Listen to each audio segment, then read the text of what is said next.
It's not every day that you wake up and see that Girl Scout cookies is getting sued. So let's jump into it.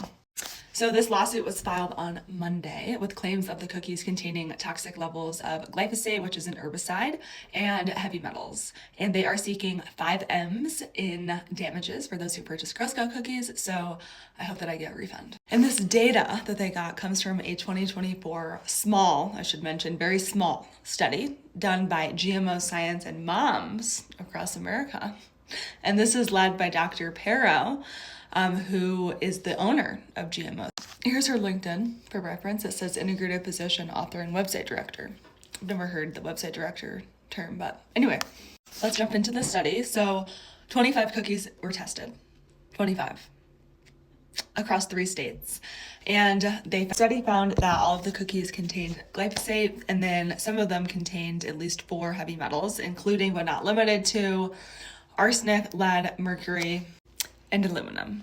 And then our favorite cookie, Thin Mints, is under fire because it contained about 334 times more glyphosate than the EPA requirements. And Girl Scout, under fire, had to defend themselves, of course, and they stated that heavy metals naturally occur in soil and that glyphosate is widely used and is in most store-bought food products, which they're probably not wrong. Dive deeper into the study. So the fact that only 25 cookies were tested, obviously, we would like to see a larger amount tested to increase the statistical significance of the study, which they themselves mentioned, which I appreciate. Also, according to Girl Scout Cookie, they have 2 different bakeries bake the cookies. However, these ingredients vary from state to state. So some states are, utilizing local resources and others are not. So I feel like this adds just a layer of complexity to the study, and we're not able really to see why and where this is coming from because different ingredients are being used. Okay, and here are my thoughts on it. So while no one wants, toxic amounts of heavy metals and glyphosate or in other pesticides in their foods, I agree with this. Let's not argue that.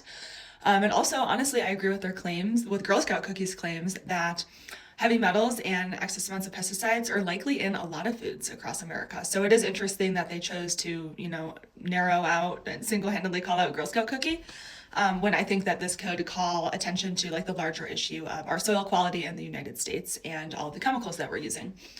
However, I also think that this is a widely a PR stunt, and the study is really not super solid. But I do think that the right thing to do would be for Girl Scout Cookie to respond and maybe conduct a larger scale study on their own, so the consumer can have more data to go off of. But overall, I think it is largely a PR stunt. However, it has potential to call attention to gaps and holes in America's food supply. So that's my take on it. I'd be curious to hear yours in the comments. So bye.